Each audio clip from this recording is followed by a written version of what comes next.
Assalamualaikum warahmatullahi wabarakatuh.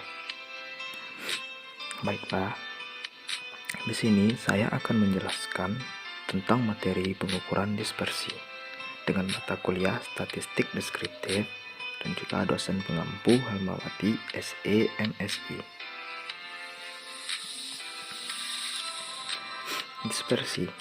Dispersi merupakan suatu derajat penyimpangan atau penyebaran nilai-nilai variabel dari tendensi atau kecenderungan nilai sentral suatu distribusi. Bisa juga dikatakan ukuran dispersi atau ukuran variasi atau ukuran penyimpangan adalah ukuran yang menyatakan seberapa jauh penyimpangan nilai-nilai data dari nilai pusatnya, atau ukuran yang menyatakan seberapa banyak nilai-nilai data yang berbeda dengan nilai-nilai pusatnya. Semakin kecil nilai penyimpangan dikatakan semakin baik. Penyimpangan yang besar diragukan akurasi datanya.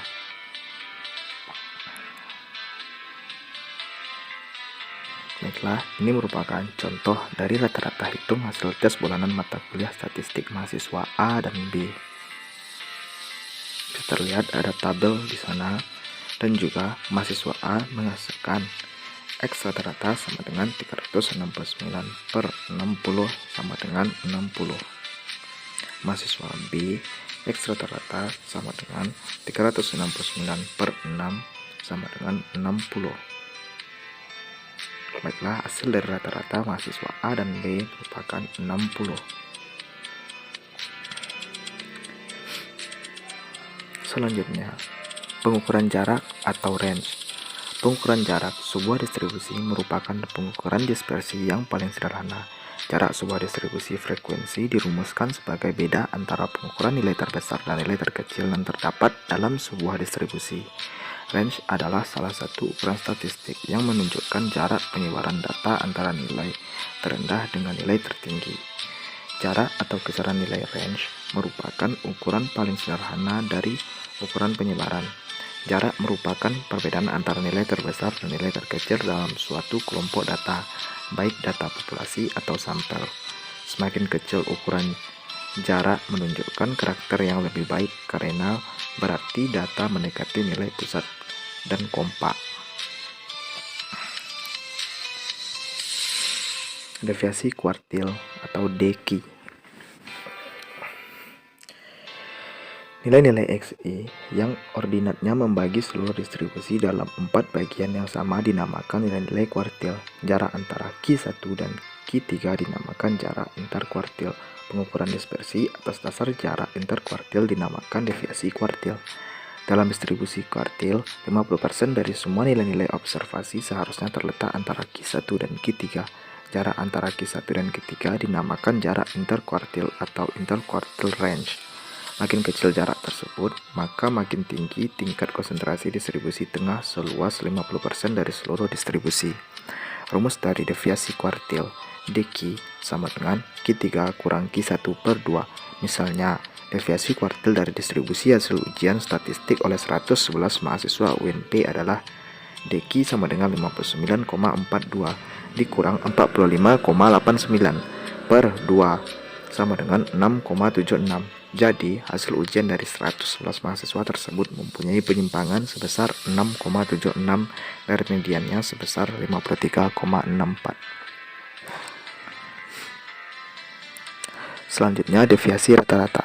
Deviasi rata-rata adalah suatu penukaran, penyebaran atau penyimpangan setiap data dalam suatu distribusi yang dihitung dari rata-ratanya. Deviasi rata-rata adalah rata-rata penyimpangan data dari rata-rata mean-nya. Di dalam menghitung deviasi rata-rata, harus kita cari rata-rata dari harga mutlak selisih antara tiap-tiap data dengan mean-nya. Harga mutlak adalah nilai dengan tidak memandang positif atau negatif. Semuanya dianggap positif. Harga mutlak dari X biasanya ditulis dengan X. Deviasi rata-rata untuk data belum berkelompok dengan rumus dx rata-rata sama dengan sigma X1 dikurang X rata-rata per N. XI sebagai nilai suatu observasi KI, X rata-rata merupakan rata-rata, dan N merupakan jumlah observasi. Baiklah, ini merupakan contoh hasil tes bulanan mata kuliah statistik mahasiswa B. Bisa dilihat, di sini ada tabel dengan perhitungan X rata-rata sama dengan 360 per 6 sama dengan 60. 360 datang dari jumlah dari semua hasil tes mahasiswa dengan nilai sigma 360.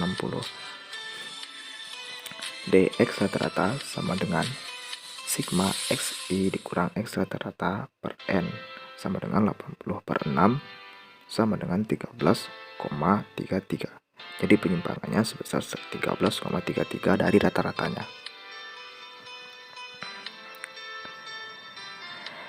Deviasi rata-rata untuk data berkelompok.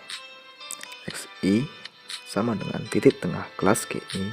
X rata-rata merupakan rata-rata, Fi merupakan frekuensi kelas GI. Bisa dilihat di sana ada rumusnya dengan Dx rata-rata sama dengan sigma Xi dikurang X rata-rata dikali Fi per N.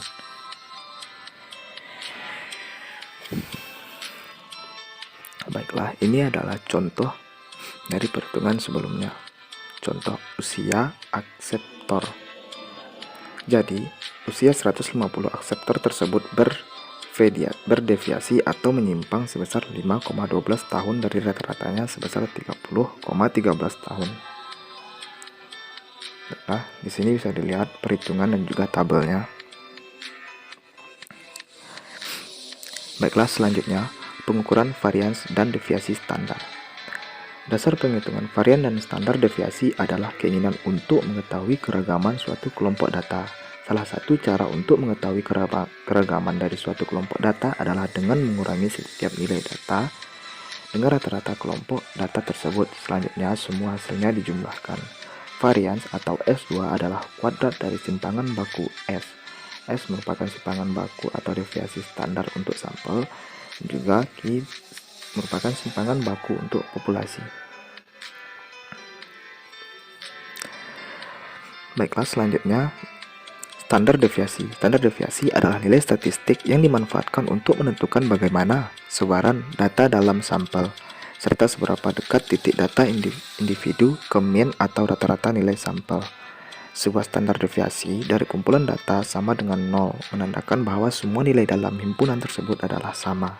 Sedangkan nilai deviasi yang lebih besar menunjukkan bahwa titik data individu jauh dari nilai rata-rata.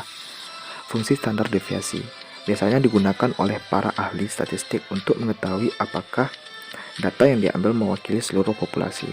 Mencari data yang tepat untuk suatu populasi sangat sulit untuk dilakukan, sehingga perlu menggunakan sampel data yang mewakili seluruh populasi sehingga mempermudah untuk melakukan penelitian. Contohnya, jika seseorang ingin mengetahui berat badan anak laki-laki berusia 10-12 tahun di suatu sekolah, maka yang perlu dilakukan adalah mencari tahu berat beberapa orang dan menghitung rata-rata standar deviasinya. Dari perhitungan tersebut akan diketahui nilai yang dapat mewakili seluruh populasi. Selanjutnya, varian. Varian merupakan metode rangkai untuk menghitung varian dan deviasi standar untuk data belum berkelompok. Baiklah, di sana ada dua buah rumus, S dan juga S2. Xi merupakan nilai observasi KI, X rata-rata merupakan rata-rata, N merupakan jumlah observasi. Baiklah, di sana bisa dilihat rumusnya. Baiklah, lanjut untuk selanjutnya. Di sini ada contoh dari nilai tes mahasiswa B. Baiklah, penyimpangan yang terjadi di dalam nilai mahasiswa B dari rata-ratanya adalah 20. Bisa dilihat di situ ada perhitungannya dan juga tabel.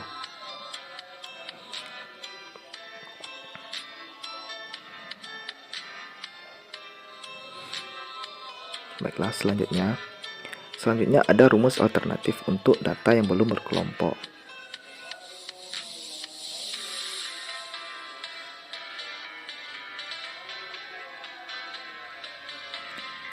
Di sini ada contoh hasil tes bulanan mata kuliah statistik mahasiswa B. Ini merupakan contoh perhitungan data yang belum berkelompok. Jadi di sini didapatkan penyimpangan sebesar 20 dari rata-ratanya. Bisa dilihat perhitungan dan juga tabel yang ada di sana.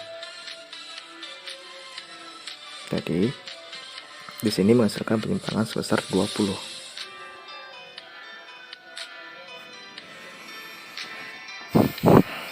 Selanjutnya, metode singkat untuk data yang belum berkelompok. Di sini ada dua buah rumus, S2 dan juga S. Untuk X0 yang ada di dalam rumus merupakan nilai yang sesuai, terserah mau menggunakan angka berapapun, usahakan yang praktis untuk memudahkan perhitungan. Ini merupakan contoh dari hasil tes bulanan mata kuliah statistik mahasiswa B.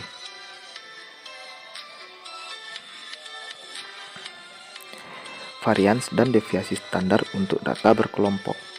Metode rangkai. S2 sama dengan sigma XI dikurang X rata-rata pangkat 2 dikali FI per N kurang 1. S akar sigma XI dikurang X rata-rata pangkat 2 dikali FI per N kurang 1. XI merupakan nilai tengah tiap kelas dan FI merupakan frekuensi kelas KI.